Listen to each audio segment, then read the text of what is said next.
O podcast Manual de Sobrevivência Analógica revive memórias com humor, descontração e muita nostalgia. Siga-nos no Spotify e inscreva-se no nosso canal no YouTube para não perder nenhum episódio sem precisar esperar às 2 da tarde de sábado.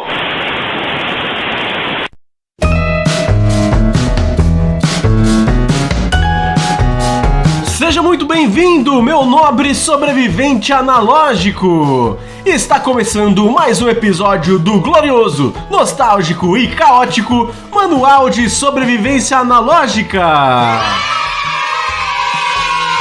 O podcast onde a gente revive uma época em que rebobinar fita era cardio e antena de TV tinha mais posição que aula de yoga. E no episódio de hoje, vamos falar sobre o homem que mudou completamente a música, a televisão, a dança, os videoclipes e provavelmente também foi responsável por milhares de crianças tentarem fazer moonwalk no chão encerado da cozinha e quase quebrarem a coluna. Sim, meus amigos! Hoje vamos falar sobre um rei que já fez muito sucesso cantando ABC. ABC, toda criança tem que ler e escrever. Opa. Calma aí. Eu acho que eu me equivoquei aqui. Nós estamos falando do Rei Pelé, o rei do futebol, entende? Cantando ABC em algum momento completamente aleatório da televisão brasileira. E estou falando de outro rei que fazia o mundo inteiro cantar ABC ou ABC, já muito novinho, ao lado dos seus irmãos no grupo Jackson's 5.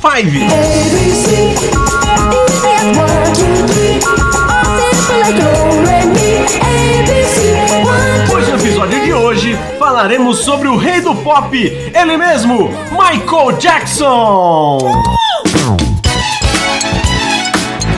E não vamos fazer aqui aquela biografia tradicional do Michael Jackson, porque, convenhamos, isso você encontra em aproximadamente 847 bilhões de vídeos no YouTube, narrados por alguém usando voz de documentário do Discovery Channel. E se você quiser mergulhar de verdade na história do rei do pop, existem filmes, documentários, entrevistas e muito material por aí. Inclusive, recomendo a sensacional cinebiografia chamada de Michael, que revisita toda essa trajetória absurda de um dos artistas mais importantes da história da humanidade e provavelmente o único ser humano capaz de transformar um passo andando para trás em patrimônio cultural mundial.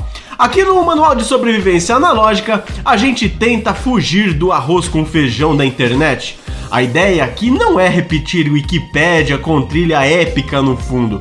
A gente gosta de falar daquelas coisas que talvez você nunca tenha parado para pensar, porque hoje, quando a gente abre o YouTube e vê um videoclipe com um roteiro cinematográfico, efeitos especiais, explosão, fotografia digna de Hollywood, drone voando, CGI, plot twist, dança sincronizada, fogo, zumbi, alienígena, robô, multiverso e um orçamento equivalente ao PIB da sua cidade, tudo isso teve uma origem.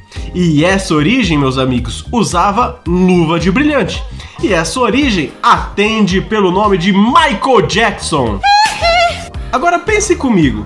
Hoje você pega o celular, abre o YouTube e assiste um clipe em literalmente 3 segundos. Mas e na nossa época? Na minha época, desse que vos fala, ver um videoclipe era praticamente um evento. Era uma cerimônia religiosa. E aqui no Brasil isso ficou muito marcado por causa de um programa que moldou gerações inteiras. O Fantástico Funk.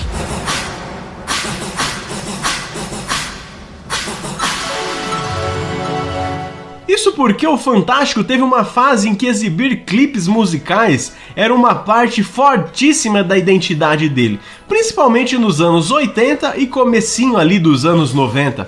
Para muita gente no Brasil, antes da popularização da MTV e da internet, o Fantástico era literalmente a janela para ver artistas internacionais em vídeo.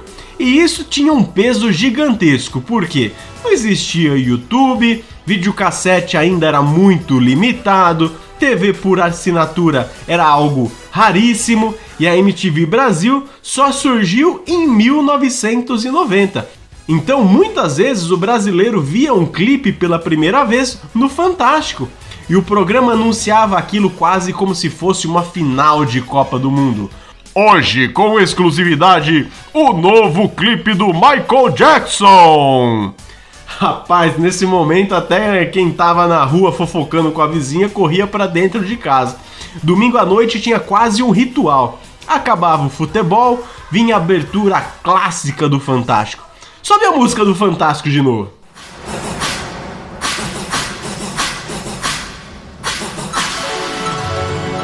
Aquela música que já dava uma mistura de ansiedade, depressão, medo da prova de matemática que você iria fazer na segunda de manhã e trauma psicológico coletivo.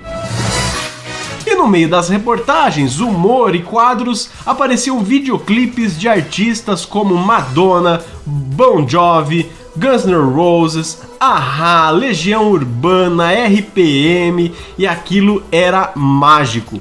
O Fantástico tinha uma estética de revista eletrônica moderna ligada à música, dança e visual pop. Os clipes encaixavam perfeitamente naquele universo. E isso criou uma memória afetiva muito específica. Muita gente ainda hoje associa o domingo à noite à sensação de assistir um clipe no Fantástico antes da ansiedade da segunda-feira chegar. Foi um negócio que marcou gerações inteiras. E se hoje videoclipe é algo comum, naquela época era quase um portal para outro mundo. E ninguém entendeu isso melhor que Michael Jackson.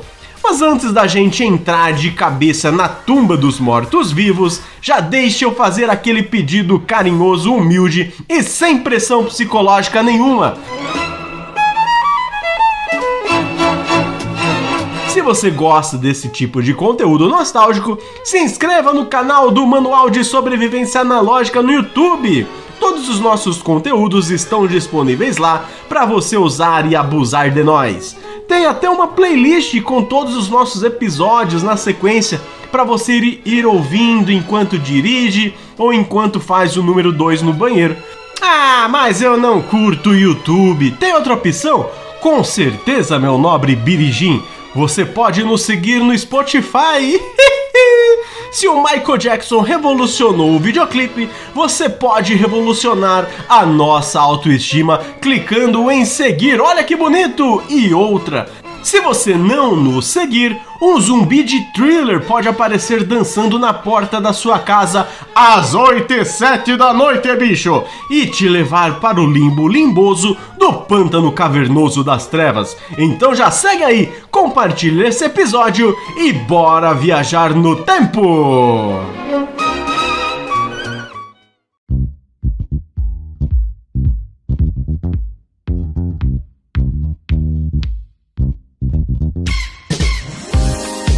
Para entender o tamanho da revolução realizada por Michael Jackson, a gente precisa entender como eram os videoclipes antes dele. E a resposta é simples. Era muito mais simples. Na maioria das vezes, era a banda tocando, close no vocalista, fumaça, luz colorida, corta pro guitarra fazendo cara de sofrimento, volta pro vocalista olhando pro horizonte, fim.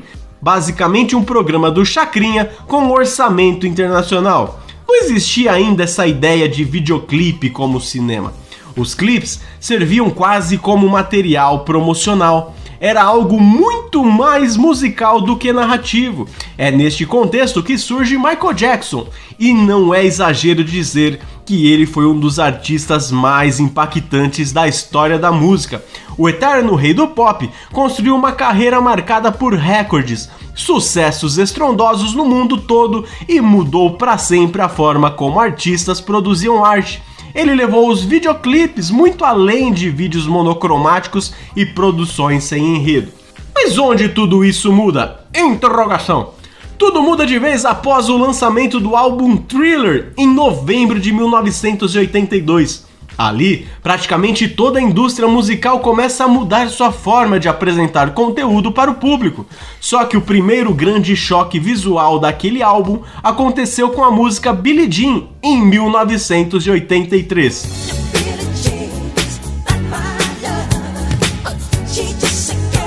Neste clipe, Michael aparecia quase como uma figura mítica, dançando sobre ladrilhos que brilhavam num ambiente misterioso com uma atmosfera quase sobrenatural. Hoje isso até pode parecer comum, mas em 1983, volta aí, 1983, rapaz, aquilo parecia tecnologia alienígena. Tinha gente provavelmente olhando para a TV e pensando, esse homem veio do futuro. E o impacto foi gigantesco, a música atingiu o topo das paradas. E junto com o vídeo, aconteceu algo histórico. Michael Jackson se tornou o primeiro artista negro a ter um clipe apresentado na grade da MTV. E isso é importante, já que a MTV tinha pouco mais de um ano de existência naquele momento. E já era acusada de não reproduzir artistas negros em sua programação. Muita gente questionava por que nomes como Rick James, Stevie Wonder e Diana Ross praticamente não apareciam na emissora. Ou seja, Michael não revolucionou só a estética, ele ajudou a quebrar uma barreira dentro da principal emissora musical do planeta. Isso mudou a indústria, mudou a televisão, mudou o espaço de artistas negros na cultura pop e abriu caminho para muita gente depois. E aí vem o restante do álbum Thriller e o negócio simplesmente explode, porque começaram a surgir hits gigantescos como Human Nature, Wanna Be Starting Something e Beat It. Agora, presta atenção no que Beat It representa.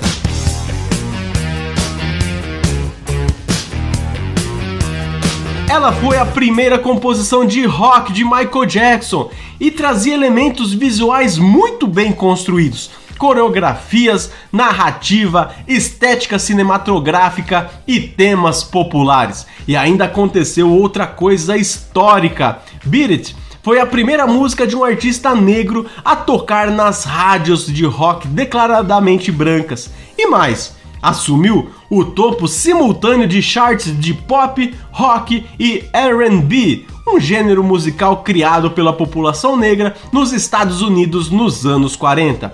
Isso era gigantesco. Era quase como se um jogador de futebol fosse artilheiro do Campeonato Paulista, da Champions League, cestinha da NBA e vencedor do MasterChef ao mesmo tempo. Não fazia o menor sentido, era algo inacreditável. Michael estava atravessando barreiras culturais que pareciam intransponíveis. Mas apesar de tudo isso, o auge visual do álbum ainda estava por vir, porque aí chega Thriller e o mundo nunca mais seria o mesmo.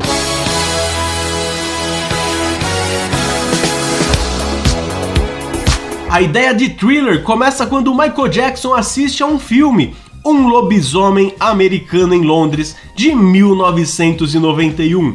O filme era dirigido por John Landis e misturava terror com comédia. A história mostrava um homem que se transformava em lobisomem e aquilo despertou em Michael uma vontade muito específica.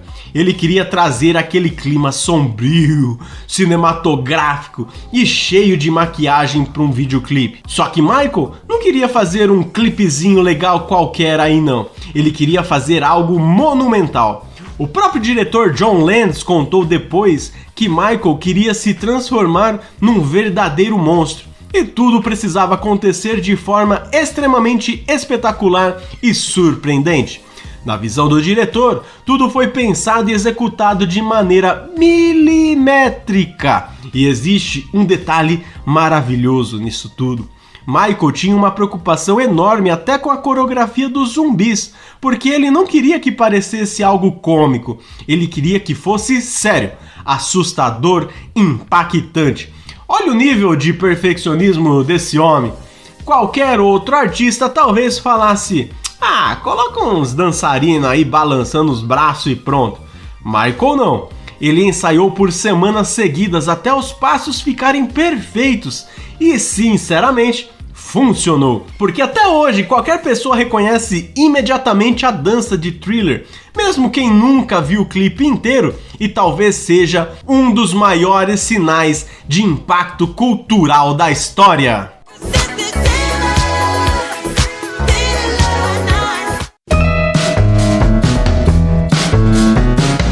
A atmosfera de Thriller era única para aquele momento, porque pela primeira vez havia uma mistura tão forte entre cinema e música.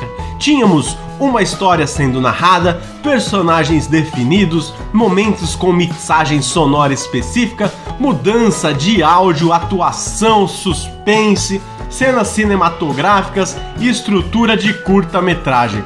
E tudo isso numa época em que praticamente ninguém pensava videoclipe dessa forma. Era algo completamente novo. O curta-metragem de Thriller tinha 14 minutos. Hoje parece normal, você aprendeu a ouvir Faroeste Caboclo e achar 7 minutos ok. Mas em 1983 isso era quase uma insanidade. Imagina tentar explicar isso para um executivo de gravadora. Então, a gente quer fazer um videoclipe. Um videoclipe? Oh, legal! Só que vai ter 14 minutos. Ok! Vai ter zumbi, vai ter maquiagem cinematográfica, vai ter roteiro e vai custar caro. Aí o cara olha e fala, a reunião acabou. Só que Michael Jackson tinha visão e o resultado foi um sucesso estrondoso. O curta foi exibido com exclusividade na MTV e isso fez a audiência da emissora explodir. Pum! Mas não foi só isso. Thriller abriu caminho para outros artistas negros. Também abriu espaço para produções de R&B, soul e black music. Era o fim de uma barreira. E a partir dali, outros artistas começaram a contar histórias em seus videoclipes. Os clipes deixaram de ser apenas música com imagem. Eles passaram a ser experiências. A letra começou a ganhar enredo. Os vídeos passaram a prender a atenção do espectador através de narrativa. E começou uma nova era no mundo da música. O curta-metragem mudou o gênero dos vídeos musicais de cabeça para baixo para sempre. Depois de Thriller, ninguém mais queria fazer um clipe simples, acabou. Michael Jackson praticamente elevou o sarrafo da indústria para a estratosfera. Os artistas começaram a entender que o videoclipe podia criar identidade, gerar um evento, criar uma imagem, e aí começa uma corrida armamentista dos videoclipes. Madonna investindo pesado em conceito visual, Guns N' Roses fazendo clipes cinematográficos, Bon Jovi transformando performance em espetáculo e a-ha revolucionando a animação com Take On Me.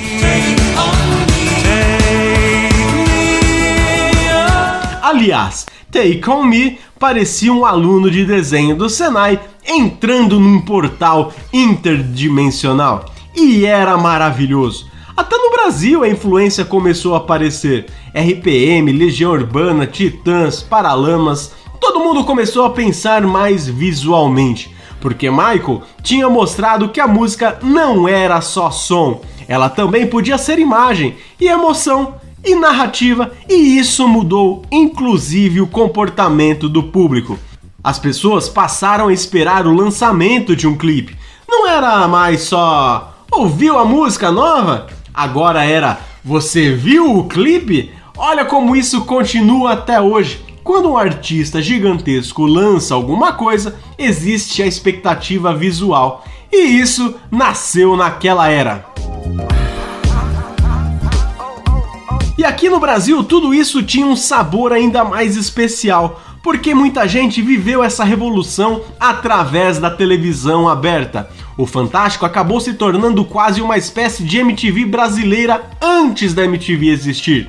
E isso marcou profundamente a memória afetiva de muita gente, porque existia uma expectativa absurda. Você passava a semana inteira ouvindo falar: domingo vai passar o clipe novo do Michael Jackson. E aí você organizava a vida em torno disso. Hoje, o jovem cancela compromisso por causa de série ou por jogo de futebol. Naquela época, a gente cancelava porque ia passar videoclipe no Fantástico. E o mais interessante, tudo acontecia num contexto muito específico. Domingo à noite, depois do futebol, depois do Faustão, ô louco bicho, chegando perto da escola, chegando perto do trabalho. Então os clipes acabavam ficando emocionalmente ligados a essa sensação de fim de domingo. É por isso que tanta gente lembra exatamente onde estava quando viu certos clipes pela primeira vez, porque aquilo virava um acontecimento. E Michael Jackson era provavelmente o maior símbolo disso tudo. Ele não lançava apenas músicas, ele lançava experiências coletivas. E agora vem a pergunta: o que dos videoclipes modernos existe por causa de Michael Jackson? Resposta curta: praticamente tudo. A ideia de clipe como evento global, a narrativa cinematográfica, coreografia extremamente ensaiada, produção milionária, lançamento tratado como espetáculo, experiência audiovisual completa. Tudo isso foi impulsionado violentamente por ele.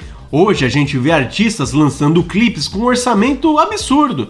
Tem clipe que parece filme da Marvel. Só que alguém abriu esse caminho. E esse alguém, sabe quem? Foi Michael Jackson. Inclusive, muitos artistas modernos talvez nem percebam o quanto seguem estruturas criadas por ele, porque algumas coisas ficaram tão comuns que parecem ter existido desde sempre. Mas não, alguém inventou. E esse alguém apareceu dançando entre zumbis em 1983.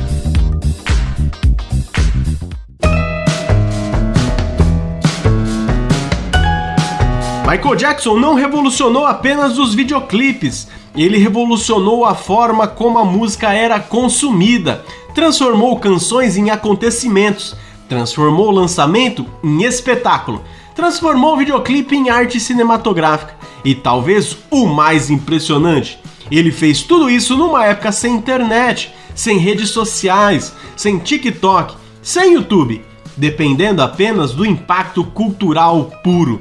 E isso torna tudo ainda mais absurdo, porque quando Thriller estreou, o mundo parou.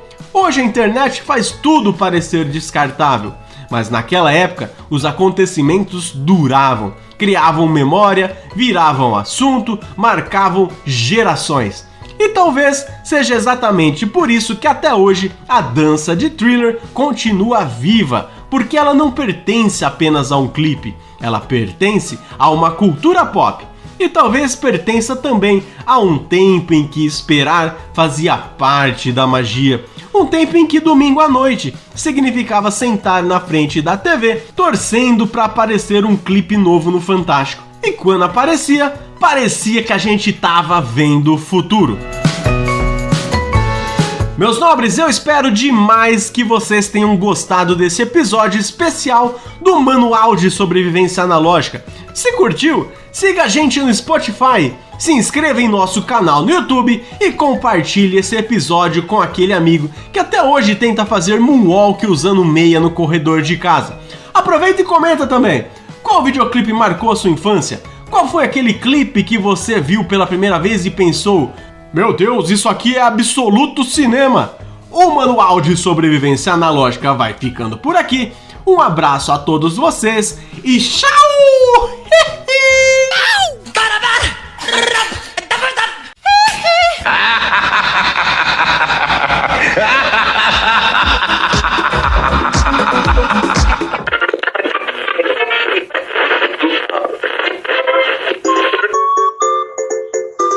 Manual de Sobrevivência Analógica. Siga-nos no YouTube e no Spotify se você rebobinava fitas cassete usando apenas uma caneta Bic.